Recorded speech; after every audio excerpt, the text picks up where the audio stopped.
Hey guys, this is just going to be a short little introduction clip for you. Did 5 videos today, or one big video, and then broke it down into 5 little clips. This is going to be on the introduction for just the first one, just to let you know why this one is a little bit longer and the rest of them will be a little bit shorter. If you played my tournament today, there's a good chance that I did record you at least once, maybe not, but I tried to get as many people as I could. And then at the end, I tried to get as many people who were winning or near the top of the leaderboard, because that's usually a little bit more exciting to play. Hope you enjoy it. If you have any questions or concerns, please feel free to leave them down in the comments down below. Remember to like it, and we'll see you in the tournament. Thank you. Hello, hello, hello. Today we are doing something a little bit different. We are going to be hosting a tournament. T. Lucas, as y'all can see in first place as of right now, is the host. Right now we've got 38 people out of 200.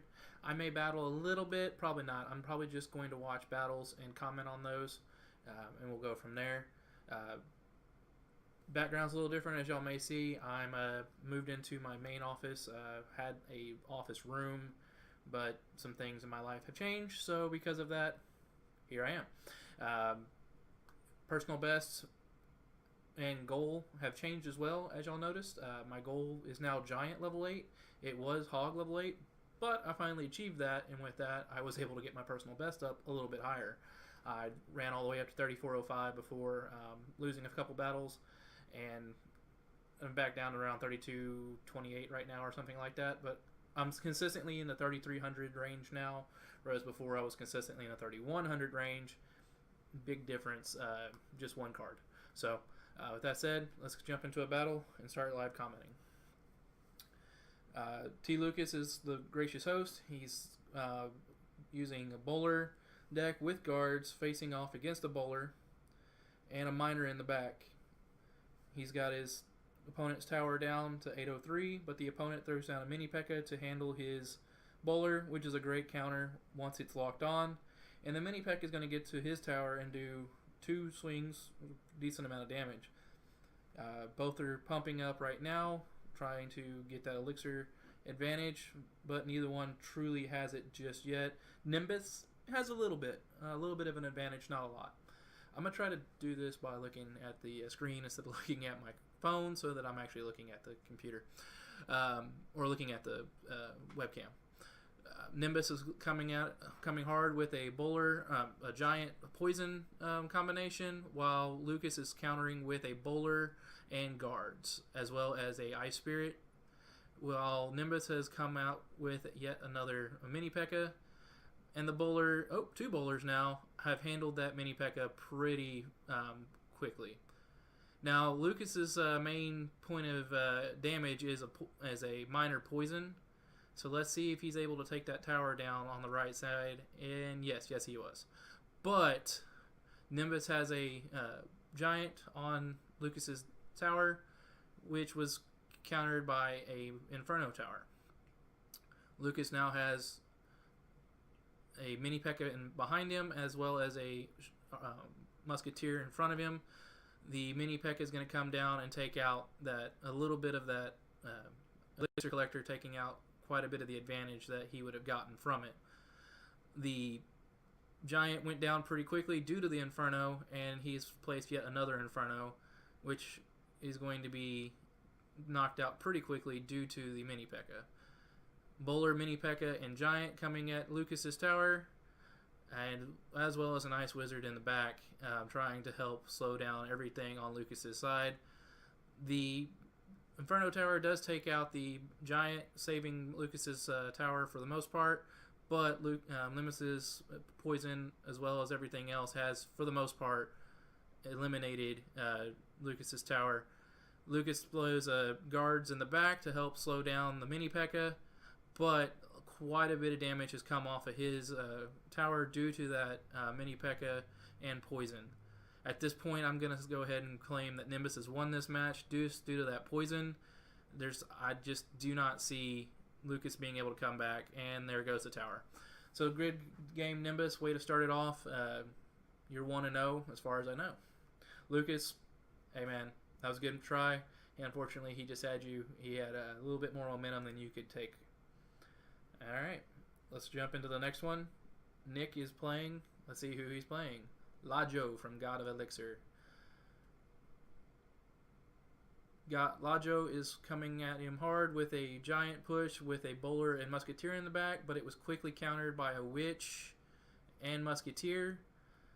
Miner was placed not very well. Now LaJoe is coming at him pretty hard with a mini P.E.K.K.A, minions, bowler, and musketeer, and that tower goes down quick. Knight was placed down as a counter, but it didn't last long, and LaJoe has this game has a pretty quick advantage on him, although that musketeer does help and does at least knock out the bowler and musketeer before they can do too much damage on the king tower. But the king tower is down to 2390, so he's already facing quite an uphill battle, but never over until it's over. He did have a musketeer and witch down, but the bowler made quick work of that, and he's now placed his giant down again. He's got archers and a musketeer countering, as well as throwing a miner in the back to help pull aggro off of the from the bowlers onto the deck. But he was able to pull that king tower down significantly during that time, and all the while he's not taking any damage on his towers. So not quite a complete tower, not quite a 3-star, but a solid 1-0 start to that match because of that giant poison, which we see all too often. But hopefully here soon will be changing. Gonna go ahead and watch LaJoe again. First place. I'll watch first place for the first 5 or 6 battles, and then once we've gotten in a while, I'm going to go look and see if I can't find my little brother, Charles, and see how he's doing. Although I do see someone from my clan, the Royal Beck from Texas Reckoning. Right now I'm over with T. Lucas and Elysium, just so that I can help talk with him and run the tournament. But Texas Reckoning has been my home for a long, long time. As you all know, I've been back and forth between it. It's where my little brother and my best friend are at. LaJoe's got his giant, bowler, musketeer, and minions going, which was countered fairly well with a P.E.K.K.A and a wizard.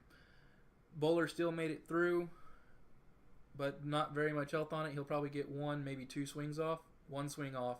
Mini P.E.K.K.A was there to counter, but that mini P.E.K.K.A is going to get quickly matched with yet another bowler. Level 4 bowler does work. I can attest to that. I finally got my bowler up to level 4.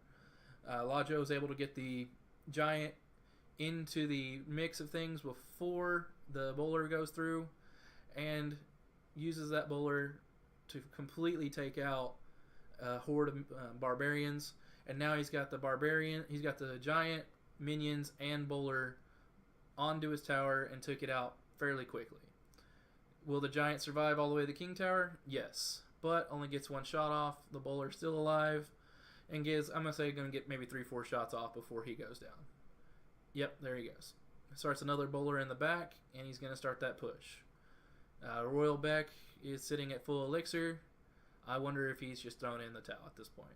We'll see what he does. But if he doesn't do something quick, LaJoe is going to 3-crown him fairly quickly. Those minions weren't played very well due to the fact that they are going to be hit first. If he'd have played those a little bit slower and a little bit further behind, it would have been more effective. But as you see, didn't really matter anyway. He had such a massive push started, and Royal Beck pretty much just threw in the towel. Royal, man, hope to see you do a little better next time, but hey, not bad. Alright, LaJoe's not playing right now, so we're going to go watch Nimbus. Nimbus is playing Jacelight from some clan I don't know, and it's 1-1 tie right now. This is going to be interesting to see. We got a Royal Giant versus a Giant, Sparky and Ice Wizard slowing down the Giant, Musketeer slowing down the Royal Giant, but probably not going to be able to do enough to actually slow everything down. Jacelight took quite a bit of damage off that right tower, and now has a minion horde to completely take out Nimbus's Musketeer.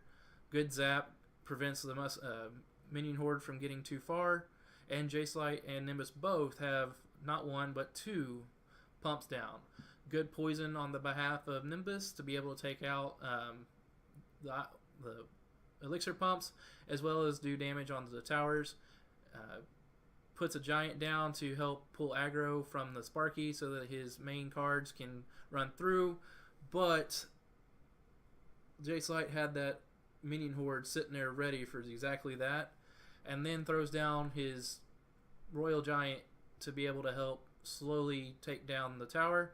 Although Nimbus has a giant onto the right tower and is doing massive work, and there it goes. That giant push was able to effectively kill the right tower and get all the way to the third 2-crown-to-1 victory against the Royal Giant and Sparky. Good job, Nimbus. Way to go. Alright. LaJoe's still playing. Sipho is playing. We haven't seen Sipho yet. Let's go ahead and jump in on that person and see how they're doing. They're playing Al Papi LML, and looks like they're about to take down a tower, but guards placed just in time in order to keep the mini P.E.K.K.A from swinging and taking out that tower. Guards then come down the lane and get quickly handled by the Princess Tower, and we're back to square with Sava having a massive Elixir lead and playing an Elixir pump to help keep that up. Now we have El Papi throwing down a Goblin Barrel to help take down that Elixir collector, but it was quickly matched with both the Princess Towers and a minions set. Those minions aren't going to get too far because he's got a Musketeer and the Princess Towers to handle those very quickly. He's going to try a quick push after Sipho started a slow push, getting a Hog Rider down, and now he has a good push coming down the lane. Played those minions not very effectively, but we'll see what happens. Oh wow, those Ice Spirits just completely wrecked shop on that those guards and completely took them out quickly. Goblin Barrel to help with the Musketeer in the back, but was able to handle those. And now we've got, nope. Okay, well now we have a push that probably is going to take out that King Tower. We have Valkyries fighting and guards again for the win to completely counter, but that is going to be countered really quickly by a set of minions. We've got Fire Spirits taking out his Goblin Barrel, as well as a giant just to protect the tower, and was able to preserve a 1-crown-to-0 victory. Good job, Sipho, or Sava, however you pronounce that. Good push. Alright. Heisenberg's playing in 4th place. Let's go watch him. Okay, we've got a mini P.E.K.K.A and Ice Wizard all but dead coming down the lane with a Musketeer to match them. Joker played a Miner to help take out the Musketeer, but that Musketeer was overmatched and was able to take out the Miner. Now he's playing a Miner to take out the Fire Spirit Furnace, which is a good play in my opinion. Those Furnaces start building up quickly, and Fire Spirits just do so much damage. Furnace again in the back, Miner into the back. I'm kind of surprised of that, but with the arrows that makes more sense why he did that. Trying to get as much damage off the Princess Tower as possible. Yet another Miner in the back to take out a Furnace, with the Bomb Tower handling the mini P.E.K.K.A in the front. Ice Spirit got all the way to the tower and did as much damage as it could, and a Musketeer is now walking down the lane, being handled promptly by a mini P.E.K.K.A. Mini P.E.K.K.A is being countered by Barbarians, which is effective but a little bit expensive, and those Barbarians are quickly handled by Fire Spirits. Very impressive how those Fire Spirits take out that entire Barbarian horde. Got the Furnace in the back again, handling with a Bomb Tower. This match has been so far very even. Both opponents are more focused on each other's cards than they are their opponent's tower, or keeping each other off each other's tower. So it's a pretty even match at this point. Heisenberg finally getting his Miner into the back to handle take some damage off the Princess Tower, and or Heisenberg's getting handled by that and having his Princess Tower taken down. Right now we're both down to 1,000. Heisenberg now puts his miner in the back and gets a couple hundred knocked off, but was countered quickly by a mini P.E.K.K.A. And that princess is still sitting there just doing massive amounts of damage over in the corner. Heisenberg plays a barbarian horde to counter the mini P.E.K.K.A. and was quickly met with a Valkyrie. Miner in the back. Unfortunately for Heisenberg, that miner decided to go after the tower instead of the princess, so ultimately not as much damage as it could have been done. He did get a couple hundred knocked off the princess tower, but not, did leave that princess up. He did go ahead and arrow the princess, which is a good play, but as you see now, that princess is just sitting there working on that bomb tower, and that bomb tower is Heisenberg's main counter for a lot of Joker's pushes. Heisenberg plays a miner in the back again, was able to take a couple more hundred off. He's just chipping away at Joker and getting that tower damage as he can. He's fireballed it once as well now. Joker's playing a miner kind of out of desperation, takes a couple hundred.